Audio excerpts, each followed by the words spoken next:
जय हिंद बच्चों, कैसे हैं आप सभी। आई होप आप सभी अच्छे होंगे और मस्त होंगे। बच्चों, जैसे कि पता है कि आप लोग को फरवरी लास्ट में एग्जाम है और समय आप लोगों के बीच अब बहुत कम है। तो अगर आप भी क्लास 11 की तैयारी कर रहे हैं तो इस वीडियो के अंत तक बने रहें। यह वीडियो आपके लिए काफ़ी इंपॉर्टेंट होने वाला है। यहाँ से कई प्रश्न आप लोगों को डायरेक्ट एग्जाम में देखने को मिलेगा। तो आज की इस वीडियो में बच्चों हम लोग पॉलिटिकल साइंस के उन सभी वीवीआई एमसीक्यू प्रश्नों को देखने वाले हैं जो एग्जाम में डायरेक्ट आप लोग को देखने को मिलेगा। ठीक है, तो आइए हम लोग बिना समय वेस्ट किए हुए उन सभी प्रश्नों को देख लेते हैं जो एग्जाम के लिए मोस्ट इंपोर्टेंट है। चलिए, अगर इसके पहले बच्चों अगर आप हमारे चैनल में पहली बार विजिट कर रहे हो तो सबसे पहले चैनल को सब्सक्राइब कर लीजिए और अपने दोस्तों तक शेयर करना ना भूलें ताकि उसको भी इसका लाभ मिल सके। ठीक है, चलिए देखिए, पहला प्रश्न कह रहा है कि विश्व का सबसे पुराना संविधान कौन सा है। आप समझिए बच्चों, आप लोगों ने पढ़ा है कि संविधान क्या है। ठीक है, संविधान क्यों आवश्यक होता है, एक लोकतांत्रिक देश में संविधान क्यों मायने रखता है। ठीक है, कह रहे हैं विश्व का, ठीक है, हम भारत की बात नहीं कर रहे बेटा, विश्व की सबसे पुराना संविधान कौन सा है। तो विश्व में सबसे जो पुराना संविधान है वो अमेरिका का संविधान है। आप सभी याद रखिएगा बेटा, अमेरिका का संविधान। ठीक है, जबकि विश्व का सबसे बड़ा अगर लिखित संविधान की बात करें तो अपना देश हिंदुस्तान, ठीक है, यानी कि भारत का संविधान है जिसमें कुल 395 अनुच्छेद, ठीक है, 22 भाग और कितनी अनुसूचियां हैं ना, कितनी अनुसूचियां हैं, 12 अनुसूचियां। लेकिन अगर मूल संविधान की बात करें तो मूल संविधान में 8 अनुसूचियां थी। ठीक है, चलिए, कह रहा भारतीय संविधान सभा का गठन किस योजना पर किया गया था। आप समझिए, जो भारतीय संविधान सभा है, ठीक है, तो भारतीय संविधान सभा का कार्य क्या था बेटा। तो भारतीय संविधान सभा का कार्य था कि भारतीय जो संविधान है उसका निर्माण करना। उनकी पहली बैठक कब हुई थी। तो बेटा आप सबको पता है कि 9 दिसंबर 1946 ईस्वी को। ठीक है, तो उनका जो था क्या, भारतीय संविधान सभा का जो गठन है वो किस योजना पर आधारित था बेटा। तो आप लोगों ने पढ़ रखा है, ठीक है, यह कैबिनेट मिशन योजना 1946 पर आधारित था। ठीक है, याद रखना। तो क्या हो जाएगा, ऑप्शन नंबर डी जो है आपका बिल्कुल सही यहाँ पे हो जाएगा। कह रहे भारतीय संविधान की प्रस्तावना के अनुसार भारत की सर्वोच्च सत्ता किसमें निहित है। तो भारतीय संविधान की प्रस्तावना, इसी को डॉक्टर भीमराव अम्बेडकर ने आत्मा कहा है बेटा, याद रखना। भारतीय संविधान की आत्मा कहा है, या तो फिर आर्टिकल जो 32 होता है उसको भारतीय संविधान की आत्मा कहा जाता है। भारत की सर्वोच्च सत्ता किसकी में निहित होती है। तो भारत की जो सर्वोच्च सत्ता है बेटा वो जनता में निहित होती है। ठीक है, आप सब याद रखना, ऑप्शन नंबर सी यहाँ पे बिल्कुल सही हो जाएगा। किस संविधान संशोधन द्वारा संविधान में मौलिक कर्तव्य को शामिल किया गया। देखिए, जब मूल संविधान जो मेरा बना था बेटा उसमें मौलिक कर्तव्य नहीं था।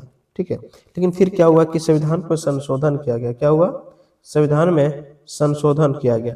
और संविधान में जब संशोधन किया गया तो मूल कर्तव्य उसको जोड़ा गया।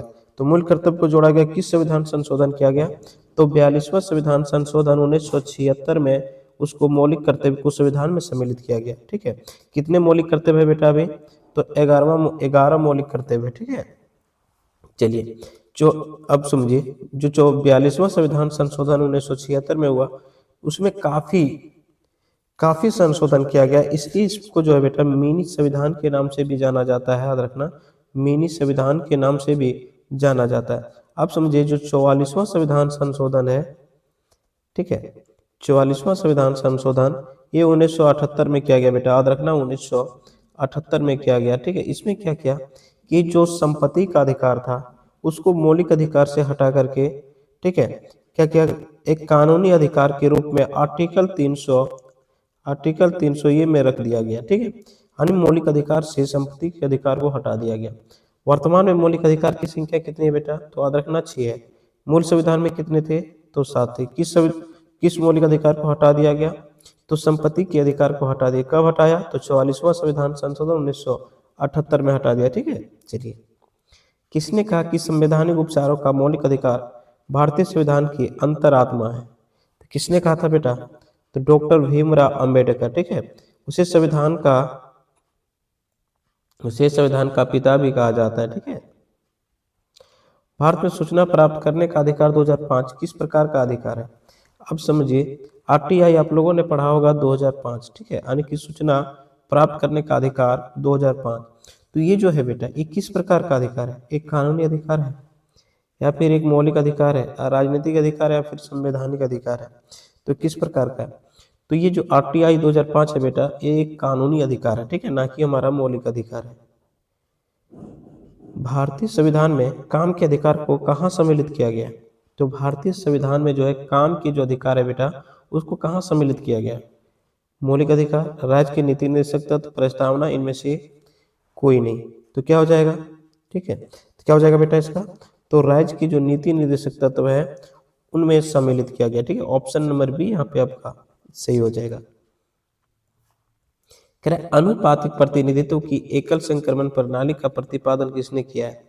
यहाँ पे देखिए बात कर रहा है एकल संक्रमणीय प्रणाली का प्रतिपादन किसने किया था? James Mill, Bentham, Thomas Hare और सीले।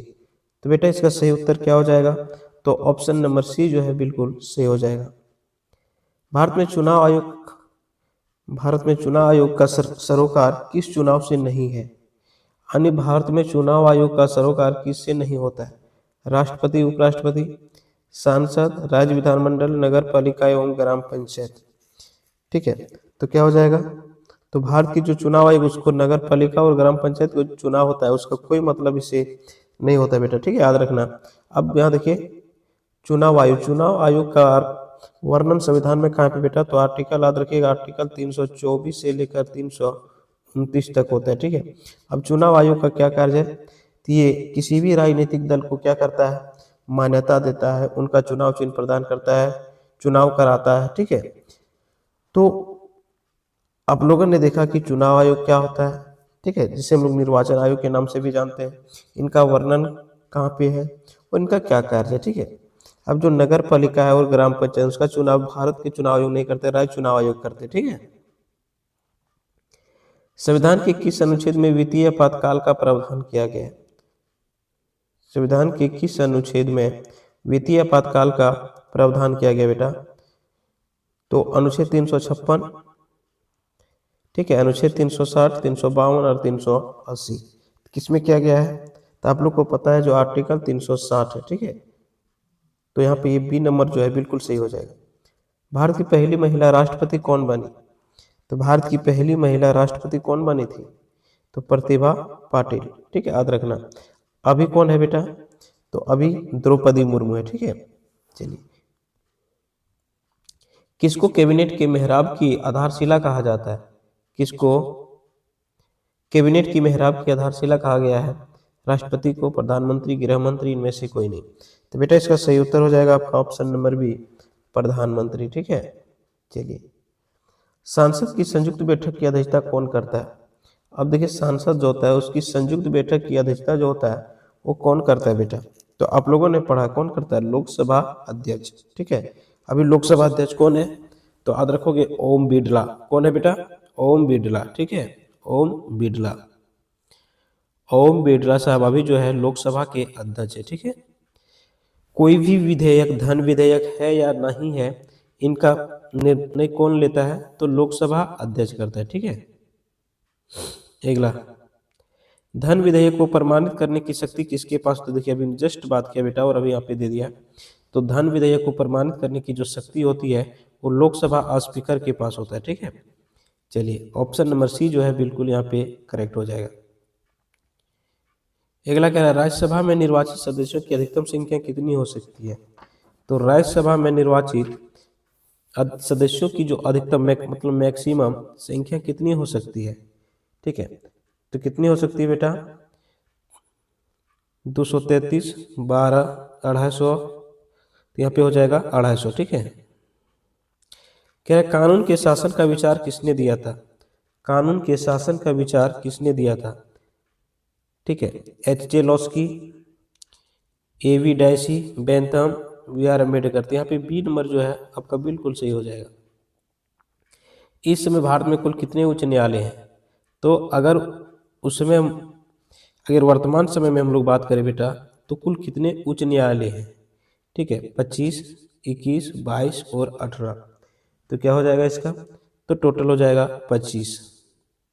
भारतीय संज्ञानात्मक व्यवस्था में अवशिष्ट शक्तियां किसके पास होती है? अब समझिए जो भारतीय संविधान है उसमें शक्तियों का बंटवारा किया गया है, ठीक है। 7वीं जो अनुसूची है बेटा उसमें स्पष्ट वर्णन है शक्तियों के बंटवारे का।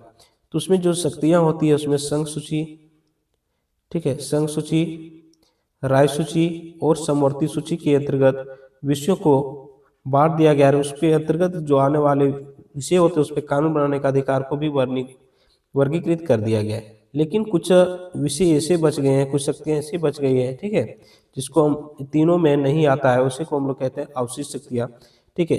ये जो शक्तियाँ हैं वो किसके, क्या बोला है, अवशिष्ट शक्तियाँ किसके पास है बेटा, तो यह जो है किसके पास है, ना राष्ट्रपति के पास है, ठीक है, ना ही विधानसभा के पास है और ना ही ये सर्वोच्च न्यायालय है, तो ये भी संसद के पास है। संसद ही क्या कर सकता है बेटा, किसी भी राज्य की जो है सीमा में परिवर्तन कर सकता है, किसी नए राज्य का गठन कर सकता है, ठीक है। कानून बनाने का काम किसका है, तो सांसद का, आप सभी याद रखना। कह रहा है कि सन 1959 में त्रिस्तरीय पंचायत राज व्यवस्था में लागू करने वाला पहला राज्य कौन था। अब सबसे पहले जो त्रिस्तरीय पंचायत हुआ था वो कहाँ पे हुआ था बेटा, तो राजस्थान में हुआ था, ठीक है, याद रखना, राजस्थान में त्रिस्तरीय पंचायत चुनाव। अगला कह रहा है राज्य में चुनाव आयुक्त की नियुक्ति कौन करता है। राज्य में जो चुनाव आयुक्त होता है उनकी नियुक्ति कौन करता है, राष्ट्रपति, ठीक है। कहाँ पे है राष्ट्रपति, चलिए, प्रधानमंत्री, राज्यपाल, मुख्य निर्वाचन आयुक्त। तो बेटा इसका सही उत्तर हो जाएगा राज्यपाल। क्या हो जाएगा, राज्यपाल, ठीक है। भारतीय संविधान संशोधन प्रक्रिया पर किस देश का प्रभाव है, यानी भारतीय संशोधन प्रक्रिया कहाँ से लिया गया बेटा, कनाडा से, ब्रिटेन से, दक्षिण अफ्रीका से और ऑस्ट्रेलिया से। तो कहाँ से लिया गया, तो कहोगे बेटा दक्षिण अफ्रीका से लिया गया। भारतीय संविधान के 73वां संविधान संशोधन किससे संबंधित है, तो पंचायती राज व्यवस्था से है बेटा, ठीक है, याद रखना, 73वां संविधान संशोधन। इसमें क्या किया, महिलाओं के लिए 1/3 सीटें जो है वो आरक्षित कर दी गई, ठीक। आधुनिक राजनीतिक वैज्ञानिक कौन है, आधुनिक राजनीतिक वैज्ञानिक कौन है, तो कौटिल्य, अरस्तु, प्लेटो और डेविड स्टन। तो यहाँ पे ऑप्शन नंबर डी जो है आपका सही हो जाएगा। रिपब्लिक पुस्तक किसने लिखी है, देखिए बच्चों आपसे पूछ लिया गया कि रिपब्लिक पुस्तक जो है वो किसने लिखी है, टी.एच. ग्रीन, प्लेटो, अरस्तु और हॉब्स। तो बेटा इसका सही उत्तर क्या हो जाएगा, तो ऑप्शन नंबर बी यहाँ पे बिल्कुल सही हो जाएगा। किसने फ्रीडम फॉर फियर, भय से मुक्ति नामक पुस्तक लिखी है, ठीक है, किसने लिखा है, महात्मा गांधी ने, जी नहीं। महात्मा गांधी ने क्या लिखा बेटा, तो यंग इंडिया, ठीक है, यंग इंडिया आप लोग याद रखिएगा। नेल्सन मंडेला, ठीक है, ये भी नहीं है। आंग सान सू और मुसोलिनी। तो यहाँ पे ऑप्शन नंबर डी जो है बिल्कुल सही हो जाएगा, ठीक है, सॉरी यहाँ डी नहीं होगा बेटा, इसने तो नहीं किया, यहाँ पे ऑप्शन नंबर सी जो है वो बिल्कुल सही होगा, ध्यान दीजिएगा। समानता का मुख्य रूप क्या है, अब समझिए भारतीय संविधान में जो है बेटा समानता का अधिकार कहाँ पे वर्णन है, तो भारतीय संविधान के आर्टिकल 14 से लेकर के 18 तक है, ठीक है, आप सभी याद रखिएगा। कह रहा है आर्थिक समानता, सामाजिक समानता, राजनीतिक समानता, इनमें से सभी। तो समानता का मतलब क्या होता है बेटा, तो समानता का मतलब होता है कि उसको आर्थिक रूप से समानता हो, सामाजिक रूप से समान अधिकार मिले, राजनीतिक रूप से भी मिले। तो ऑप्शन नंबर डी जो है यहाँ पे बिल्कुल सही हो जाएगा। ऑन लिबर्टी पुस्तक किसने लिखी है, ऑन लिबर्टी पुस्तक किसने लिखी है, लॉस्की, जेम्स मिल, हार्बर्ट स्पेंसर, जॉन लॉक, ठीक है। तो बेटा इसका सही उत्तर हो जाएगा ऑप्शन नंबर बी। न्याय एक क्या है, कानूनी अवधारणा है, नैतिक है, सामाजिक है, इनमें से सभी है, ठीक है। तो क्या हो जाएगा, तो न्याय जो है बेटा एक कानूनी भी है, नैतिक भी है, सामाजिक भी है, तो उनमें से सभी जो है वो बिल्कुल सही हो जाएगा। सच बोलना और कर्ज की याद आएगी ही न्याय है, सच बोलना और कर्ज की याद आएगी ही न्याय है, यह किसने कहा था, प्लेटो, सेफलस, अरस्तु और बेंथम ने। किसने कहा था बेटा, तो ऑप्शन नंबर जो बी है वो बिल्कुल सही हो जाएगा। संघ और संगठन बनाने का अधिकार किस प्रकार का अधिकार है, देखिए यानी कि संघ हमारे संविधान में वर्णन है बेटा कि हम अपने संघ को बना सकते हैं, बिना हथियार का सभा कर सकते हैं, ठीक है। संगठन बनाने का जो अधिकार है वो किस प्रकार का अधिकार है, कानूनी अधिकार, सामाजिक अधिकार, राजनीतिक अधिकार और नागरिक अधिकार। तो क्या हो जाएगा बेटा इसका, तो ऑप्शन नंबर डी जो है बिल्कुल सही हो जाएगा, यह एक नागरिक अधिकार है, ठीक है। काम का अधिकार किस प्रकार का अधिकार है, काम का अधिकार किस प्रकार का अधिकार है, राजनीतिक अधिकार, आर्थिक अधिकार, मौलिक अधिकार और कानूनी अधिकार, ठीक है। तो बेटा इसका सही उत्तर क्या हो जाएगा, यह एक मौलिक अधिकार है। भारत में नागरिकता कानून कब पारित किया गया? भारत में नागरिकता कानून कब पारित किया गया? 1953, 47, 1955, 1971। तो बेटा इसका सही उत्तर क्या होगा? तो 1955 ईस्वी में। ठीक है, 1955 ने आपके पास में कह रहा है सबसे पहले किस देश ने महिलाओं को मताधिकार दिया था? यानी मत देने का जो अधिकार है बेटा सबसे पहले महिलाओं को किस देश ने दिया था? ब्रिटेन, अमेरिका, ऑस्ट्रेलिया या फिर न्यूजीलैंड। ठीक है, तो बेटा सबसे पहले किसने दिया था? न्यूजीलैंड ने। ठीक है, अब मताधिकार, भारत में मत डालने का जो अधिकार है बेटा, ठीक है, वो किस संविधान संशोधन द्वारा इसकी जो मिनिमम आयु है घटा करके 21 वर्ष से 18 वर्ष कर दिया गया। तो याद रखना बेटा, ठीक है, 61वां जो संविधान संशोधन हुआ था इसमें इसको घटा करके 21 वर्ष से क्या कर दिया गया? 18 वर्ष। अब भारत की वे सभी व्यक्ति, ठीक है, चाहे वो महिला हो चाहे पुरुष हो, जिनकी आयु 18 साल हो गया और इसका मतदाता सूची में नाम है, तो इसे मत डालने का उसको अधिकार है। किस क्रांति ने राष्ट्रवाद की भावना को प्रेरित किया? अब समझिए किस क्रांति ने जो है राष्ट्रवाद की भावना को प्रेरित किया था? 1688 की गौरवपूर्ण क्रांति। ठीक है, अगला कह रहा है 1789 की फ्रांसीसी क्रांति। तो बेटा 1789 में जो फ्रांसीसी क्रांति हुई थी उसने राष्ट्रवाद की भावना को काफी प्रेरित किया था। तो ऑप्शन नंबर यहाँ पे बी जो है बिल्कुल सही हो जाएगा। किस वर्ष भारतीय संविधान की प्रस्ताव में पंथ निरपेक्ष शब्द जोड़ा गया? अब देखिए भारतीय संविधान में पंथ निरपेक्ष शब्द कब जोड़ा गया बेटा? ठीक है, तो जो 42वां संविधान संशोधन हुआ था, कौन सा? 42वां संविधान संशोधन जो बेटा 1976 में हुआ था, उसमें पंथ निरपेक्ष, धर्म निरपेक्षता, ठीक है, ये सब जोड़ा गया। तो यहाँ पे हो जाएगा 1976। सविनय आज्ञा आंदोलन, ठीक है, तो सविनय आज्ञा का नारा किसने दिया था? तो सविनय आज्ञा आंदोलन किसके द्वारा चला गया था बेटा? तो महात्मा गांधी के द्वारा चला गया था। तो यहाँ पे क्या हो जाएगा? महात्मा गांधी। इसने नारा किसने दिया था? महात्मा गांधी नहीं दिया है। न्यायालय के किसी महत्वपूर्ण निर्णय में कहा गया है कि हमारे मौलिक अधिकार में कोई कटौती नहीं की जा सकती है? मंडल केस 1992 में, केशवानंद भारती केस 1993, ठीक है, गोलकनाथ केस 1967 और सहबानो के 1950 से। तो बेटा इसका सही उत्तर हो जाएगा option number B, Kesavananda Bharati case 1993 में। ठीक है, अगला कह रहा है कि राज्य के शासन में केंद्र का प्रतिनिधि किसे कहा गया? अब समझिए जो राज्य के शासन होता है उनमें केंद्र का जो प्रतिनिधि होता है वो किसको कहा गया है? मुख्यमंत्री। ठीक है, तो होगा नहीं, तो जो राज्यपाल होगा बेटा उसे जो है केंद्र का प्रतिनिधि कहता है। ठीक है, जो कि राज्यपाल का जो नियुक्ति होता है वो केंद्र सरकार द्वारा किया जाता है, ना ही कि राज्य सरकार द्वारा होता है। ठीक है, तो ऑप्शन नंबर बी जो है यहाँ पे बिल्कुल सही हो जाएगा। किसने कहा कि मनुष्य स्वतंत्र रूप से जन्म लेता है लेकिन हर जगह वह बंधनों से झगड़ा होता है? ठीक है, तो क्या हो जाएगा बेटा इसका सही उत्तर? बोलिए फटाफट बोलिए। रूसो ने कहा था या जेम्स मिल ने कहा था, ग्रीन ने कहा था, फिर लॉस्की ने कहा था? किसने कहा था बेटा? ठीक है, तो 39 का सही उत्तर क्या हो जाएगा? रूसो। सरदार सरोवर परियोजना किस राज्य से संबंधित है? अब समझिए जो सरदार सरोवर है परियोजना है वो कहाँ पर बंधा गया बेटा? ठीक है, तो ये कहाँ पे है? तो ये गुजरात में है। ठीक है, तो ऑप्शन नंबर बी जो है आपका बिल्कुल सही हो जाएगा। तो इस प्रकार से बच्चों हम लोगों ने 40 सभी भी एमसीक्यू प्रश्नों को आज की इस वीडियो में देखा जो एग्जाम के लिए मोस्ट इंपोर्टेंट है। अगर इस प्रश्न को आप लोग सही से देख लेते हैं तो निश्चित है एग्जाम में कई प्रश्न आप लोग को देखने को डायरेक्ट मिलेगा। ठीक है, और यह वीडियो आपके एग्जाम के लिए काफ़ी इंपॉर्टेंट होने वाला है। तो बेटा अगर वीडियो अच्छा लगा होगा तो कम से कम अपने दोस्तों तक शेयर जरूर कर दीजिए। ठीक है, और चैनल को सब्सक्राइब कर लीजिए ताकि इस प्रकार की और भी वीडियो मिल सके। और 12 क्लास समझिए कि 8 से लेकर के 12 तक की आगे की और भी तैयारी आपको इससे मिल सकता है। ठीक है।